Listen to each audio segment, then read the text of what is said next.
Bismillahirrahmanirrahim. Welcome again, beta. Now, in this topic, we solve some examples and practice questions relating to linear cost, linear revenue, and linear profit functions. This is our lecture number 14.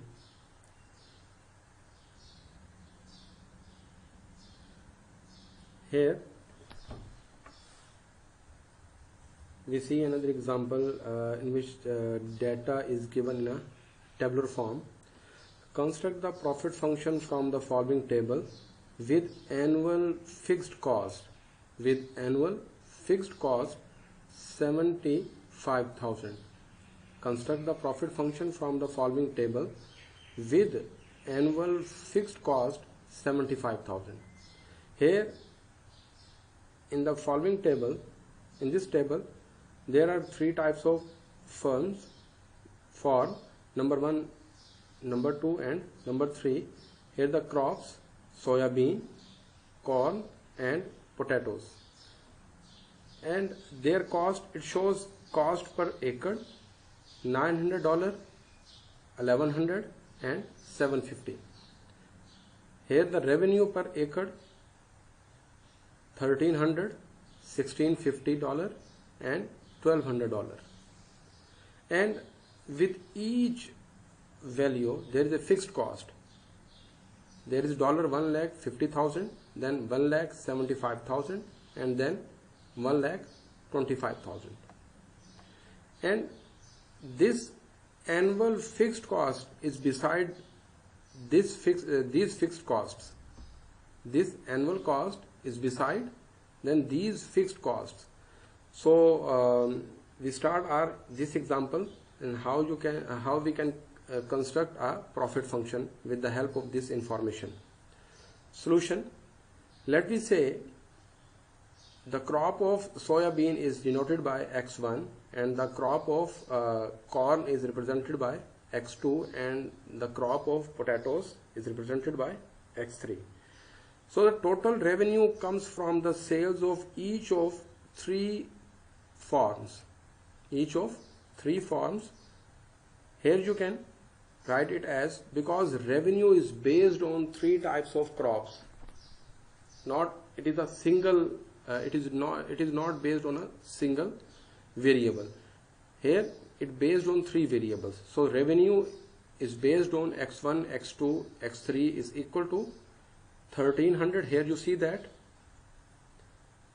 revenue per acre, the crop of soya bean is represented by X1 and revenue on this crop is 1,300. So this price is multiplied by this crop. So 1,300 X1, and on revenue on corn crop is 1,650 and it is multiplied with X2, and the revenue on potatoes is 1,200 and it is multiplied with this X3, this variable. So in this way you get your revenue function.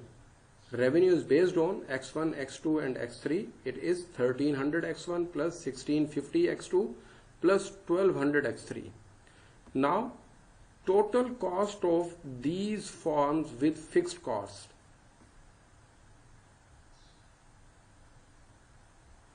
Now total cost of these forms with fixed cost. So here the cost is also based on three crops. So C of X1, X2 and X3.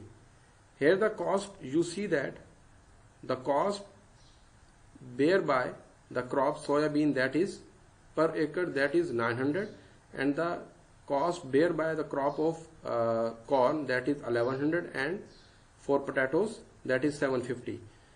And against each crop there is a fixed cost. Against soya bean it is 1,50,000 and against corn it is 1,75,000 and against potatoes it is 1,25,000. And now we see how we can construct this cost function. This cost function is equal to 900 X1 plus the fixed cost against this crop plus 1,100 X2 plus the fixed cost against this crop plus 750 X3 plus fixed cost against third crop plus the annual fixed cost plus the annual fixed cost. So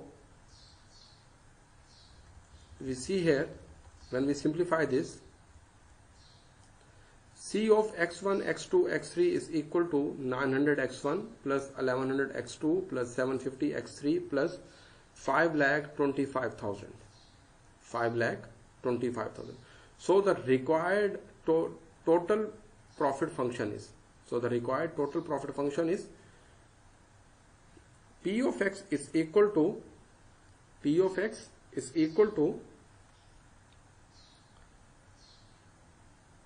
f of x minus c of x. R of x minus c of x. Here R based on 3 crops, 3 types of variables, and cost also based on 3 types of variables. Here you substitute the value of R, that is 1300 x1 plus 1650 x2 plus 1200 x3. Then substitute the value of cost function, that is 900 x1 plus 1100 x2 plus 750 x3. By mistakenly I am not writing here x3, so you write here x3.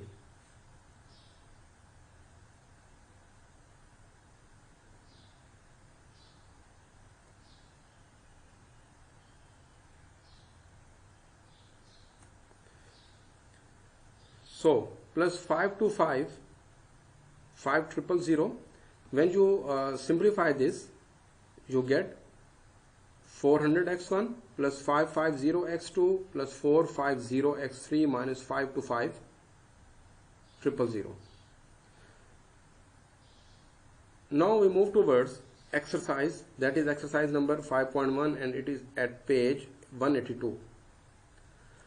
The question number 1 is, write the general form of the linear function. Write the general form of the linear function involving 5 independent variables. Write the general form of the linear function involving 5 independent variables.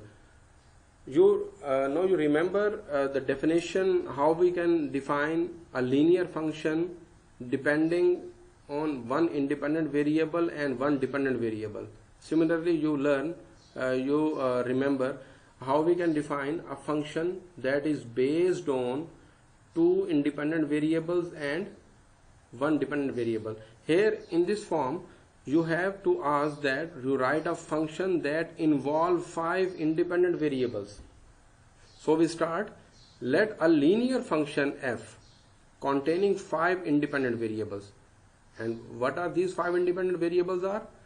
That are x1, x2, x3, x4 and x5. These are 5 independent variables. And a dependent variable y, and it is defined in a form of a function as y is equal to f of x1, x2, x3, x4 and x5 is equal to a5 x5 plus a4 x4 plus a3 x3 plus a2 x2 plus a1 x1 plus a0, where what is the assumption about what is your assumption about a5, a4, a3, a2 and a1? Yes, they are non-zero. If any one of these is equal to 0, then it is not a called this is not called a function of 5 variables. This is not called a linear function that involves the 5 independent variables. So then there are 4. So these these a5, a4, a3, a2 and a1 are non-zero, and this a0 is called the constant, which is expressed in a form of fixed cost. Now we move towards question number 2. Assume the salesperson salary is represented in the form of the following function for y is equal to f of x1, x2, and this type of example, this example you can see in your lecture number 12 that relate with chapter number 5. That is the initial lecture of chapter number 5, the first lecture of chapter number 5, in which I solve a salesperson's salary equation. I am taken from there. Assume the salesperson's salary is represented in the form of the following function form: y is equal to f of x1 x2 5x1 plus 3x2 plus 25, has a salary goal of $800 per week. Has a salary goal of $800 per week. If product B is not available, if product B is not available 1 week, how many units of product A must be sold to meet a salary goal? Then, how many units of product A must be sold to meet the salary goal? In the same way, he changed its statement. If the product A is unavailable, how many units must be sold of product B? So we start our solution. Here in the salary equation, y is equal to 5x1 plus 3x2 plus 25. Here x1 represent the units of product A and x2 represent the units of product B. And what is y? Y shows the salary of the salesperson. Salary of the salesperson. Here in the question you see that what is the salary goal is $800. So we put y is equal to, we set y is equal to $800. Now it has two statements, one in which B is not available and the second in which A is not available. If product B is not available, then total units of product B, that are x2, that is represented by x2, this is equal to 0 because the products of B are not available. So we put x2 is equal to 0 in equation number 1. So equation number 1 becomes, when you put y is equal to 800 and x2 is equal to 0, we get 800 is equal to 5x1 plus 3 into 0 plus 25. You take this 25 towards left, it is equal to 800 minus 25 is equal to 5x1. This implies that 5x1 is equal to 775. When you divide this equation by 5, you get x1 is equal to 775 divided by 5. This is equal to 155. So if salary person get a salary of $800, then he must sales 155 units of product A. Then it must sell 155 units of product A. If the salesperson sells 155 units of product A, then he will achieve the salary goal of $800. In the same way, second part is, if product A is unavailable, then what we do? We substitute x1 is equal to 0 in equation number 1. So equation number 1 becomes, we write at the place of y, we write 800, then 5 into 0 plus 3x2 plus 25. We take this 25 towards left, it becomes 800 minus 25 is equal to 3x2, then x2 is equal to 775 divided by 3, this is equal to 258. If salary person wants his salary up to $800, he must sell, in the absence of product A, he must sell 258 units of product B. Then he will be able to get a salary of 800. Now it is clear. Now we move towards question number 3. Assume that the salesperson's salary is represented in the form of the following equation. The statement in the question statement, he takes the same example, that is y is equal to 5x1 plus 3x2 plus 25. Case 1. Salesman gets a bonus of $2.50. Salesman gets a bonus of $2.50 per unit when combined sale from the two products exceeds 80 units, salesman gets a bonus of $2.50 per unit when combined sale from the two products exceed 80 units. Then it is clear from this statement that the sum of units of product A and product B is greater than 80. When you take this 80 towards left, it is equal to x1 plus x2 minus 80 is greater than 0. So equation number 1 implies y is equal to 5x1 plus 3x2 plus 25, and you multiply when the combined sale exceed by 80 units, then he is able to achieve to get a bonus of 2.50 per unit. So we multiply this quantity by 2.5, and in this way you get 5x1 plus 3x2 plus 25. When you multiply this 2.5x1 plus 2.5x2 minus 200, when you simplify this, it is equal to y is equal to 7.5x1 plus 5.5x2 minus 175. So case number 2. If the combined sale of two products does not exceed from 80 units,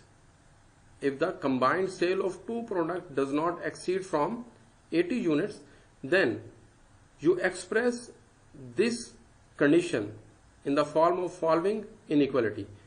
When the combined sale of two products does not exceed, it means equal to 80 or less than 80. Equal to 80 and less than 80. Salary function has the form y is equal to 5x1 plus 3x2 plus 25. So he is not able to get a bonus $2.50 per unit because his sale does not exceed from 80 units. Now we move towards question number 4. The profit function is shown by the equation P of x is equal to 17.50x minus 1 lakh. Say this is equation number 1. How many units must be produced and sold in order to, number A, earn a profit of $1.5 million, and B, earn zero profit. And zero profit is also called the break-even point.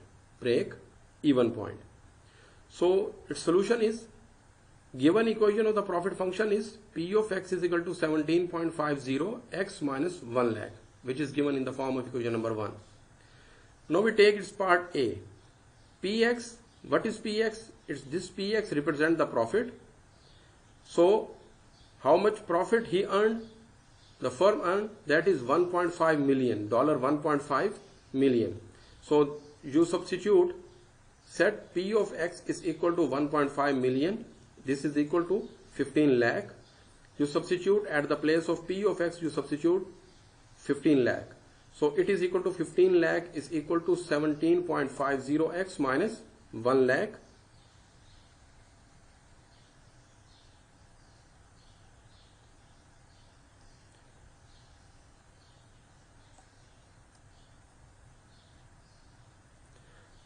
Sorry, I do a mistake here. You see here, when I take 1 lakh towards left, it becomes positive. So in this way, it becomes 16 lakh. 15 lakh plus 1 lakh is equal to, you do here, plus 15 lakh plus 1 lakh is equal to 17.50x. This is equal to 16 lakh. This is equal to 16 lakh. When you divide this, you get 16 lakh divided by 17.50. Then there is some other answer. So you, after calculation, you write it here. If these units are produced, then the firm will be able to earn a profit of $1.5 million.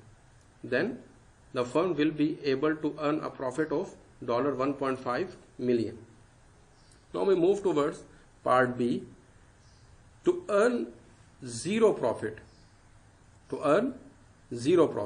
that is called the break-even point. When a firm earns zero profit, it means this point is called break-even point. It means the firm is not in a condition to produce one more unit. If he produce, now we see here how we can achieve a break-even point. How we can achieve a break-even point and how the profit become zero. If the firm earns zero profit, then we said P of x is equal to 0. So in this form, this equation number 1 gets the shape 0 is equal to 17.5 x minus 1 lakh. 17.5 x is equal to 1 lakh. So x is equal to 1 lakh divided by 17.50. When you divide this, you get x is equal to 5,714. If here is the units, these are the number of units. If firm produce equal to these units, then firm will earn zero profit. If firm produce one more unit than these units, one more unit, here how many units are? 5,714. If firm produce 5,715 units, then firm will earn profit. If firm produce equal to this amount of units, equal to this quantity of units, then firm will earn zero profit. Then firm will earn zero profit. So these are today lectures. I hope you will understand in a better form. If you feel any difficulty in understanding, then you will ask me or pose your question in WhatsApp group by sending your solution. Then inshallah ta'ala I will try my best to give you answer. Okay, take care. Allah Hafiz.